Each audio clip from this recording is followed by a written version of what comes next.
인생은 두 발로 걸을 수 있을 때까지가 인생이다. 네. 그만큼 건강할 때까지가 인생이라고 합니다. 네. 그래서 우리가 인생을 좀 넓게 가려면은 이분이 필요합니다. 네. 네. 성형모의 청진기 톡톡. 예. 안녕하세요. 수원에서 유쾌한 톡쇼에 참가하기 위해서 올라온 성형모 원장입니다. 어른이 영화배우. 오늘은 그 여성들에 있어서 암 중에서 소리 없는 사람을 여성들이 아무도 모르고 무방비 상태에서 당할 수밖에 없는 그 암이죠. 암 중에 하나인데 난소암에 대해서 알아보도록 하겠습니다. 그 난소암은 원래 증상이 없어요. 일반 소화 증상처럼 속이 더부룩하니 배가 불러오니 뭐 이렇게 또 가끔씩 가다가 하복부가 통증이 있고 이렇게 되다가 갑자기 암 진단을 받습니다.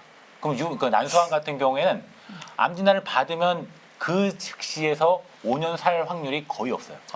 이미 난소암 진단되는 순간에 2기, 3기 이상 진행돼서 진단되기 때문에 그렇습니다. 건강검진의 중요성 중에서 또한 여성들에서 되게 중요한 그 암으로 자리 잡는 게 그 자궁경부암, 유방암 그리고 난소암이 굉장히 중요한 그 요소로 자리 잡고 있습니다. 그죠 원장님 이 통증이 없다는 말씀 같으신데 저는 두 가지로 알고 있었거든요. 간하고 췌장하고. 근데 난소암도 그게 통증이 없어요? 우리 몸에 그러면 통증이 없는 암이 몇 가지나 되나요? 혹시? 근데 난소의 암은 네. 그 우연하게 건강검진을 받다가 발견되는 경우가 제일 많고요. 그 발견됐을 때 그때 모양이 이상해서 추가 정밀 검사를 다 찍어보는 거죠. CT 같은 걸 찍어보면 바로 암 진단이 되는 거죠. 그래서 진단됐다면 바로 수술을 다 해야 되는 그런 암이 바로 난소암이에요. 저희 주변에 지인들이 지금 건강검진에서 많이 지금 찾고 있어요. 그렇죠. 네. 난소나 자궁경부 이게 특히 이제 건강검진에서. 이 난소암이 한 사람이 진단되면 주변의 친구들 몽땅 다 병원 갑니다. 네. 그 중에 하나가 여자분들은 유발하는 게 바로 네. 이거예요. 왜냐하면 그만큼 심각성이 엄청나게 크기 때문에 이게 다른 암에 비해서 다른 암은 진단돼도 치료하는 방법이 있고 살릴 수 있는 방법이 충분히 있지만 난소암은 진단되면은 바로 그냥 힘들어져요. 네. 이렇게 금방 어저께도 밥도 먹고 즐거웠잖아요. 네. 근데 어저께 병원 갔는데 그 다음날 병원 갔는데 난소암이래요.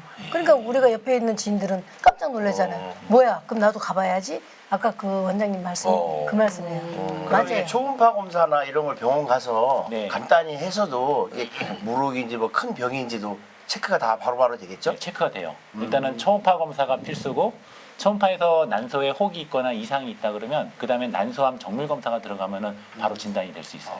근데 이 난소암이 그 위험한 것 중에 하나가 방사선 치료나 항암 치료에 듣질 않아요. 수술을 해도. 그렇기 때문에 이게 위험한 암이에요. 속에 있으니까 이제 그럼 이게 무엇 때문에 생기는 건가요? 이거는 뭐 특별한 원인이 있습니까 이게? 이것도 이제 우리가 유방암하고 자궁 내막암하고 난소암을 패밀리암이라고 얘기를 해요. 패밀리암. 유방암이 가족력? 생기면 가족구나. 가족처럼, 가족처럼. 그러니까 이 새가 그 유방암이 걸렸으면은 동시에 난소암이나 자궁 내막암도 검사를 해야 되고 또 자궁 내막암이 걸렸으면은 두 암을 또 이렇게 검사를 다 해서 정밀 검사를 다 해야 되는 어떤 그런 겁니다. 그리고 왜 생기냐면은 이거 생기는 원인이 잘 몰라요 아직. 그렇기 때문에 이게 되게 위험한 거죠. 그럼 뭘 어떻게 조심해야 될지도 사실 모르는 거네요. 그쵸. 원인을 모른다는. 근데 그리고- 여자가 지금 양쪽에 있잖아요. 좌우로. 네, 난소에. 그 이제 하나 떼어냈어요. 우리 친구가.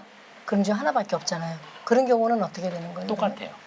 좀 전이가 될 수 있는 확률이 있나요? 난소암이 그 진단돼서 한쪽을 떼어냈는데 네. 근데 난소암이 진단되면요 한쪽만 떼내진 않아요. 아. 양쪽을 다 떼내기로 있어요. 근데 본인은 한쪽만 떼어냈다고. 그거는 양성경향이에요. 암이 아닌. 예. 악성이 아니라 악성 양. 양성경향. 양성경향 한쪽만 떼내도 돼요. 그러면 전이 될 확률은 있나요? 양성으로 떼어냈을 양성은 때? 전이가 안 되죠. 목숨에 영향을 안 주는 암이 양성경향. 그러면 난소를 다 떼어내면 임신을 못해요? 당연히 못하죠. 못하죠. 그 왜냐면은 난소에서 그 배란이 되면서 난자가 그렇지. 나오는데 그 기능이 없어지니까 그렇지 못하죠. 여자에서 난자라고 하는 씨를 만들어내지 못하게 되니까 당연히 불임 상태가 되는 거예요. 그럼 한쪽만 떼어냈을 때는 가능한 거죠? 그럼요, 임신? 가능하죠. 나팔관이든 난소든 양쪽으로 둘 다 있는데 한쪽만 있어도 기능을 다 합니다. 네.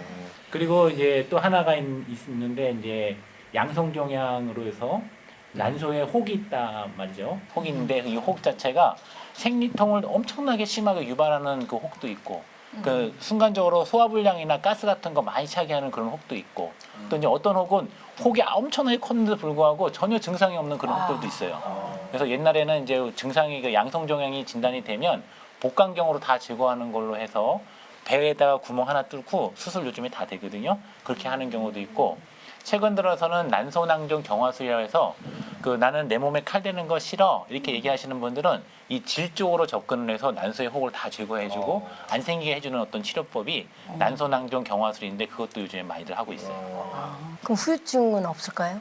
그 후유증 같은 경우에 그런 게 이제 수술을 난소나 자궁 쪽으로 이렇게 받은 사람들 같은 경우에는 그런 이제 본인의 트라우마죠. 수술 받았다는 트라우마 때문에 그 외상후 장애 증후군 같이 이렇게 와갖고 성적인 어떤 기능도 많이 떨어지고 일상생활도 많이 힘들어지고 막 짜증도 많이 나고 우울증도 많이 자기도 모르게 생기고. 우울증이 네. 온다 그러더라고요. 그러니까 네. 이런 부분에서는 남편들이 참 잘해주셔야 돼요.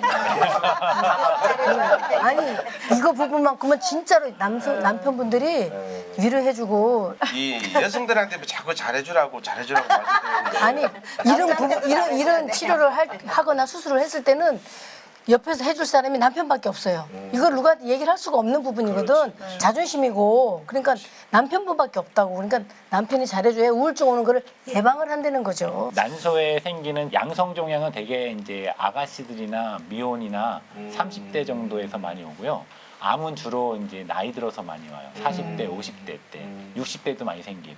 그래서 이제 아마 그 수술하고 나서 막 우울증 왔다 그런 거는 갱년기장에도 같이 동반돼서 그게 문제가 생기지 않았나 이렇게 생각이 듭니다. 네. 자, 시청자 여러분 잘 들으셨죠? 이 난소암은 뭐 증상이나 통증이 없다고 합니다. 해결 방법은 여러분 건강 검진입니다. 네, 그 해결책은 그러네요. 자, 지금까지 성형모의 청진기 톡!